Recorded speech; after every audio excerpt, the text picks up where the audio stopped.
Moi, je dis souvent à mes élèves, ben, l'idéal, ce serait de jamais avoir utilisé les techniques qu'on a apprises. Après, quand il faut les utiliser, il faut, il n'y a aucun souci. La dernière manière de se faire agresser, c'est en fait un combat, type sport de combat, mais pourtant qui peut dans la rue, et donc il n'y a pas de règle. Mais on sait qu'on va se battre, on a le temps de s'échauffer peut-être, se mettre en garde, il y a des spectateurs peut-être, des trucs comme ça à la Fight Club, Ouais. mais il n'y a pas pour autant pas de règle. Il peut y avoir un copain qui vient derrière nous prendre par surprise, il peut être plusieurs, il peut y avoir une arme ou quoi que ce soit. Celui-là, ça se fait de moins en moins. D'accord, c'est comment tu me regardes, viens, on va dehors, enlève tes lunettes, enlève ton micro, et on s'échauffe un peu et on y va. Et C'est dommage que, enfin, dans un sens, c'est dommage que ça se fasse de moins en moins parce que c'était plus gentleman dans un sens. c'était plus gentleman, mais bon, le gentleman qui perd et qui a un Oui, couteau bien dans la sûr, poche, il va bien quand même sûr. le sortir peut-être. Donc pas sûr que finalement ça soit mieux qu'un autre, mais c'est sûr que les deux premières, se faire prendre par surprise, ben, c'est comme ça, et c'est très lâche pour moi. Pour autant, il faut aussi être très vigilant.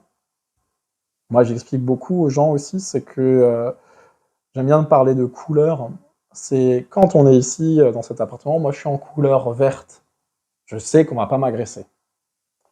Et quand je vais dans le... donc je suis relax. Si tu me mets un coup de poing, je vais me le prendre, je vais pas être sur mes gardes. Quand je suis dehors, je me mets en couleur jaune. J'ouvre un peu mes œillères, j'écoute. Et j'ouvre mes sens, c'est-à-dire j'ai plus d'attention. C'est... Et quand moi je vois des gens fermer leurs œillères parce qu'ils mettent le téléphone devant eux en marchant, plus des écouteurs, ils ont enlevé de leur sens essentiel. C'est même pas que pour la self-défense, c'est pour le quotidien. Il y a un vélo qui vient, tu l'entends pas. Il y a une voiture qui te klaxonne, tu l'entends pas. Moi, je vois des gens traverser, téléphone fixé ici, écouteurs, et ils ne regardent pas autour d'eux, comme s'ils étaient prioritaires. Non, là, tu es un danger public. Et donc, ils sortent comme s'ils étaient à la maison, comme s'ils étaient en vigilance verte. Après, il y a quand la vigilance rouge et noire.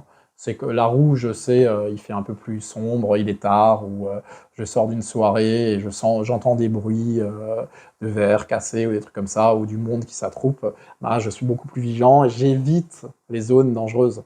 Et la vigilance noire, ben, j'ai pas le choix, je tombe sur un groupe, et là, je me mets vite en tension, peut-être vite fait en garde cachée si je sens qu'il y a quelque chose qui arrive, et j'essaie de gérer la chose.